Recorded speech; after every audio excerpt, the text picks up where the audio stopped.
Hello everyone, welcome back to my channel. आज के video में हम एक बहुत ही इंपॉर्टेंट टॉपिक डिस्कस करने जा रहे हैं, जो कि मॉनेटरी पॉलिसी।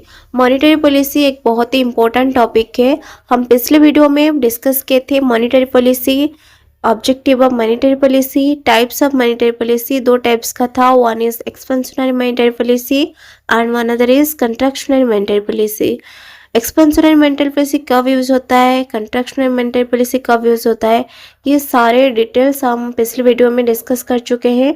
इस वीडियो का लिंक मैं डिस्क्रिप्शन में दे दूंगी, आप ज़रूर देख लेना। अगर आपको कुछ भी डाउट हो तो मुझे कमेंट में ज़रूर बताना। मैं monetary policy, objective, types and tools of monetary policy, ये सारे टॉपिक्स का एक वन शॉट वीडियो ले आऊँगी, क्योंकि एग्जाम पॉइंट ऑफ व्यू से एक बहुत ही इंपॉर्टेंट क्वेश्चन है जो कि ज़्यादा टाइम एग्जाम में आता है। सो वीडियो को कंप्लीट देखना। मैं बहुत ही सिंपल लैंग्वेज से नोट बनाई हूँ, आई होप आपको अच्छे से समझ आ जाएगी। So without any delay let's start today's video. आज के क्लास में हम डिस्कस करेंगे टूल्स यानी instrument of monetary policy. Tools यानी इंस्ट्रूमेंट ऑफ मॉनेटरी पॉलिसी दो टाइप्स का है, one is quantitative tools and another is qualitative tools. Quantitative tools जो है वो पूरी इकोनॉमी पर इफेक्ट डालता है, मनी सप्लाई और क्रेडिट कंट्रोल भी करता है। इसमें क्या है, bank rate, repo rate, cash reserve ratio, statutory liquidity ratio, open market operation and reverse repo rate. And qualitative tools, ये टूल स्पेसिफिक सेक्टर या पर्पस के लिए यूज होता है। ओके, इसमें क्या है, moral succession, credit rationing, selective credit control and direct action. So first, bank rate. Bank rate is the rate at which the RBI provides loan to commercial bank. Bank rate क्या होता है, bank rate वो rate है जिसमें RBI commercial bank को long term loan provide करती है और बोरर को यानी कमर्शियल बैंक को कोई कोलेटरल देने की जरूरत नहीं है। कोलेटरल का मतलब क्या है, बैंक्स को अपनी कोई प्रॉपर्टी, गोल्ड या सिक्योरिटी डिपॉजिट करने की जरूरत नहीं है। सपोज बैंक को पैसे की जरूरत है तो वो आरबीआई से लोन लेगा और वो लोन के ऊपर बैंक आरबीआई को एक सर्टेन परसेंटेज इंटरेस्ट भी देना पड़ेगा। वो रेट ऑफ इंटरेस्ट को बैंक रेट कहते हैं। लेकिन कौन सा लोन पे बैंक रेट चार्ज होता है, जब लोन लॉन्ग टर्म हो और कोई भी कोलेटरल देने की जरूरत नहीं है। कोलेटरल का मतलब क्या है, बैंक को अपनी कोई प्रॉपर्टी, गोल्ड या सिक्योरिटी डिपॉजिट करने की जरूरत नहीं है। वो लोन के पर जब बैंक आरबीआई को इंटरेस्ट देता है तो वो इंटरेस्ट को बैंक रेट कहते हैं। अब देखो ये बैंक रेट काम कैसे करता है। जब आरबीआई बैंक रेट को बढ़ा देती है तो बोरिंग कॉस्ट बढ़ जाती है, लोन एक्सपेंसिव हो जाती है, तो बैंक्स कम लेंड करता है। जब बैंक्स कम लेंड करता है तो मनी सप्लाई भी कम हो जाती है। जब मनी सप्लाई कम होती है, इन रिजल्ट इन्फ्लेशन भी फॉलो होती है।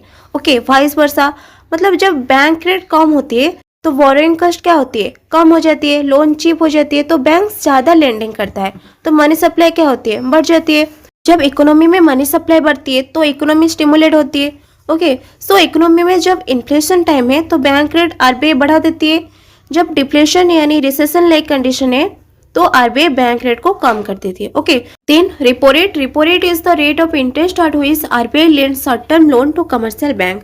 रिपो रेट वो रेट है जिसमें आरबीआई कमर्शियल बैंक को शॉर्ट टर्म लोन प्रोवाइड करता है, usually against government securities. Okay, bank rate and repo rate both case में आरबीआई बैंक को लोन प्रोवाइड करता है, लेकिन ये दोनों कंसेप्ट अलग है।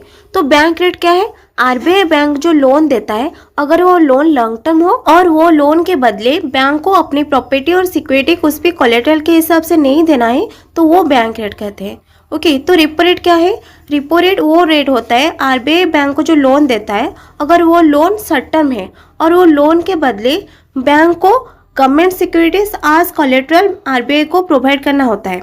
ओके, वो होता है repo rate. Bank must provide government securities collateral. Okay, ये कंपलसरी है, बैंक को आज कोलेटरल गवर्नमेंट सिक्योरिटीज आरबीआई को देना पड़ता है रिपो रेट में। ओके, ये होता है रिपो रेट। तो रिपो रेट काम कैसे करता है, सेम आज bank rate. RBI repo rate को बढ़ा देती है तो बोरोइंग कॉस्ट बढ़ जाती है, लोन एक्सपेंसिव हो जाती है, तो मनी सप्लाई क्या होती है, कम हो जाती है, तो इन्फ्लेशन कंट्रोल होती है। जब रिपो रेट कम कर देती है तो मनी सप्लाई बढ़ जाती है, इकोनॉमी एक्टिविटी भी इंक्रीज हो जाती है। CRR यानी cash reserve ratio, the percentage of deposit banks must keep with RBI. इसका मतलब CRR वो परसेंटेज है जो कमर्शियल बैंक को अपने टोटल डिपॉजिट में से आरबीआई के पास रिजर्व के रूप में रखना पड़ता है। इसका मतलब बैंक के डिपॉजिट का वो हिस्सा जो बैंक को आरबीआई में कैश रिजर्व के लिए मेंटेन करना पड़ता है, वो होता है CRR। Then how it work, ये काम कैसे करता है, if CRR increases bank must keep more money with RBI. Bank RBI के पास ज्यादा रिजर्व रखेगा तो less money available for lending, bank के पास लेंडिंग कैपेसिटी कम हो जाएगी। देन इकोनॉमी में मनी सप्लाई भी कम हो जाएगी। इन ए रिजल्ट इन्फ्लेशन भी फॉलो हो जाएगा। इफ सीआरआर डिक्रीजेस, जब सीआरआर कम होती है तब क्या होती है, bank keep less money with RBI, bank RBI के पास कम रिजर्व रखता है, तो more supply available for lending, bank के पास लेंडिंग कैपेसिटी जो है वो इंक्रीज हो जाती है। देन इकोनॉमी में मनी सप्लाई इंक्रीज हो जाती है तो इकोनॉमिक एक्टिविटी भी बढ़ती है। तो बैंक कब सीआरआर इंक्रीज करता है, जब इन्फ्लेशन के टाइम हो। जब इन्फ्लेशन के टाइम हो आरबीआई सीआरआर को इंक्रीज करता है। जब रिसेशन लाइक कंडीशन है तब आरबीआई सीआरआर को डिक्रीज करता है। देन एसएलआर यानी statutory liquidity ratio, statutory liquidity ratio is the percentage of deposit that the bank must maintain in the form of liquid assets like gold, cash, securities etc. within the bank itself। मतलब bank अपनी deposit का कुछ हिस्सा liquid asset के रूप से अपने पास deposit रखता है as a investment. This reserve is not kept with the RBI. ये जो पैसा, ये जो रिजर्व है वो बैंक आरबीआई के पास नहीं रखता, वो अपने पास ही रखता है। सिंपली बताऊं तो स्टैट्यूटरी लिक्विडिटी रेशियो वो परसेंटेज है जो बैंक को अपने deposit as government security, gold या अप्रूव्ड एसेट में से इन्वेस्ट करना पड़ता है। ओके, बैंक के पास जो पैसे कस्टमर ने डिपॉजिट किए उसका कुछ पार्ट सेफ एसेट में इन्वेस्टमेंट करना, ये होती है स्टैट्यूटरी लिक्विडिटी रेशियो। ये काम कैसे करता है, जब आरबीआई स्टैट्यूटरी लिक्विडिटी रेशियो को बढ़ा देती है तो मनी अवेलेबल फॉर लेंडिंग, मतलब बैंक के पास जो लेंडिंग कैपेसिटी है वो कम हो जाती है तो मनी सप्लाई भी कम हो जाती है। It helps to control inflation. जब आरबीआई स्टैट्यूटरी लिक्विडिटी रेशियो को कम कर देती है तो मनी अवेलेबल फॉर लेंडिंग यानी बैंक का जो लेंडिंग कैपेसिटी है वो बढ़ जाती है तो इकोनॉमी में मनी सप्लाई भी बढ़ जाती है। It boost economic activity. Then open market operation. Open market operation are the buying and selling of government securities by the central bank in the open market to control the money supply and interest rate in the economy. Open market operation वो process है जिसमें RBI government securities को open market में buy या sell करती है। Okay, RBI securities को buy या सेल करके इकोनॉमी में पैसा का फ्लो कंट्रोल करता है। So how it works, When RBI sells securities, जब RBI सिक्योरिटीज सेल करती है। ओके, कब सिक्योरिटीज सेल करती है, अगर RBI इकोनॉमी में पैसा कम करना चाहती है वो बैंक्स को सिक्योरिटीज सेल करता है। बैंक्स पैसा पे करता है, बैंक्स के पास लोन के लिए कम पैसा बचता है। Okay, lending capacity of bank क्या होती है, कम हो जाती है। जब लेंडिंग कैपेसिटी ऑफ बैंक कम हो जाती है तो मनी सप्लाई भी इकोनॉमी में कम हो जाती है। जब इकोनॉमी में मनी सप्लाई कम हो जाती है तब इन्फ्लेशन भी फॉल्स होती है। ओके, इन्फ्लेशन कंट्रोल हो जाती है। व्हेन आरबीआई बाइज सिक्योरिटीज, अगर आरबीआई इकोनॉमी में पैसा बढ़ाना चाहती है वो सिक्योरिटीज बाय करती है बैंक से। ओके, आरबीआई जब बैंक से सिक्योरिटीज बाय करती है तो वो सिक्योरिटीज के बदले आरबीआई बैंक को पैसा देता है तो बैंक का जो लेंडिंग कैपेसिटी वो क्या होती है, बढ़ती है।